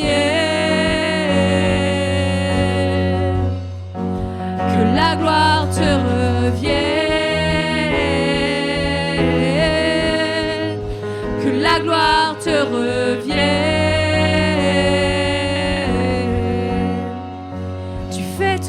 Choses nouvelles, tu fais toutes choses nouvelles. Les choses anciennes sont passées, tu fais toutes choses nouvelles. Tu fais toutes choses nouvelles, tu fais toutes choses nouvelles. Les choses anciennes sont passées, tu fais toutes choses nouvelles. Tu fais toutes choses nouvelles. Tu fais toutes choses nouvelles. Oui, Seigneur, nous croyons qu'en toi, toutes choses sont nouvelles, Père. Nous croyons qu'en toi, notre passé est passé, que tu as payé le prix, Seigneur. Que tu as payé le prix pour chacun de nos péchés, Seigneur Jésus. Que tu nous as racheté un grand prix. Que tu nous as racheté afin que nous puissions avoir une vie différente en toi, Seigneur. Tu fais toutes choses nouvelles. Fais ce que tu veux faire. Fais ce que tu veux faire. Fais ce que tu veux faire. Nos cœurs te sont consacrés. Fais ce que tu veux faire. Fais ce que tu veux faire. Fais ce que tu veux faire. Nos cœurs te sont consacrés. Fais ce que tu veux faire. Déclarons, fais ce que tu veux faire. Fais ce que tu veux faire. Nos cœurs te sont consacrés. Fais ce que tu veux faire. Une dernière fois. Fais ce que tu veux faire. Nous te laissons la place, Seigneur. Fais ce que tu veux faire. Nos cœurs te sont consacrés. Fais ce que tu veux faire. Et nous sommes là pour toi. Nous sommes là pour toi. Agis parmi nous, Seigneur. Fais ta volonté, fais ta volonté. Jésus, transforme nos cœurs. Et nous sommes là pour toi, nous sommes là pour toi. Agis parmi nous, Seigneur. Fais ta volonté, fais ta volonté. Jésus, transforme nos cœurs. Transforme nos cœurs. Oh, oh, oh. Jésus, nous sommes là pour toi, Seigneur. Pour toi seul, Seigneur. Nos regards sont sur toi, Jésus. Nous regardons à toi. Agis parmi nous, Seigneur. Agis parmi nous, Seigneur. Oh, oh, oh. Jésus.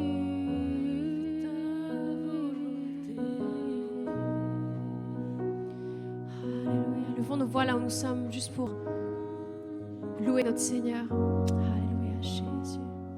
Te louons, Seigneur. Tu es le roi des rois, Seigneur des seigneurs, maître de nos vies. Toute la gloire te revient. Toute la gloire te revient. Te louons, Seigneur. Nous t'adorons en ce lieu. Toute la gloire te revient. Toute la gloire te revient, Jésus.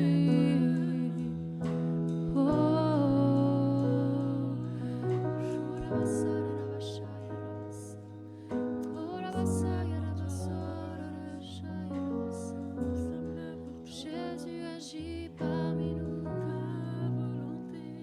La gloire est à toi. La gloire te revient. La gloire te revient. Jésus.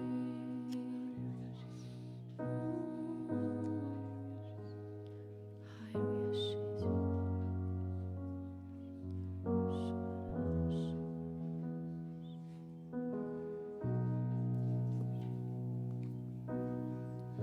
Oui Seigneur, je te remercie vraiment pour la louange que nous avons pu avoir, pour ce temps que nous avons eu entre frères et sœurs, à te louer, à t'adorer, pour le fait que tu aies pu nous communiquer au travers de Pascal des points qui peuvent nous permettre réellement de nous rapprocher de toi, des points qui nous permettent réellement aussi de prendre conscience de ce que nous avons reçu.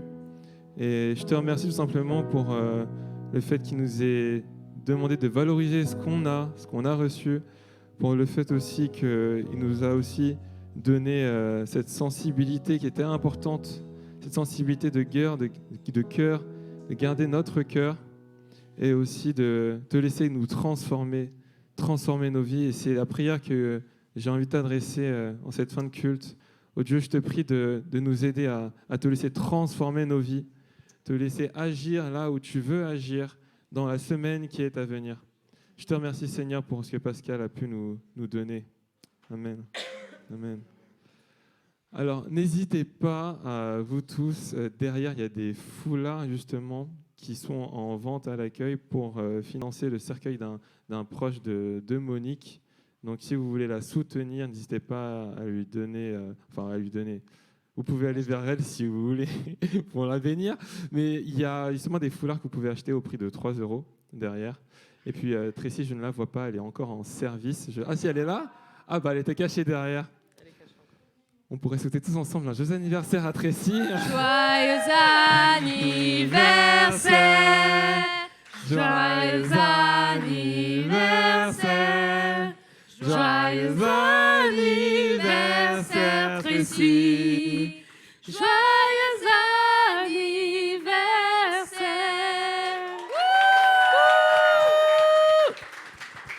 Bonne rentrée à tous, soyez bénis et passez une excellente semaine.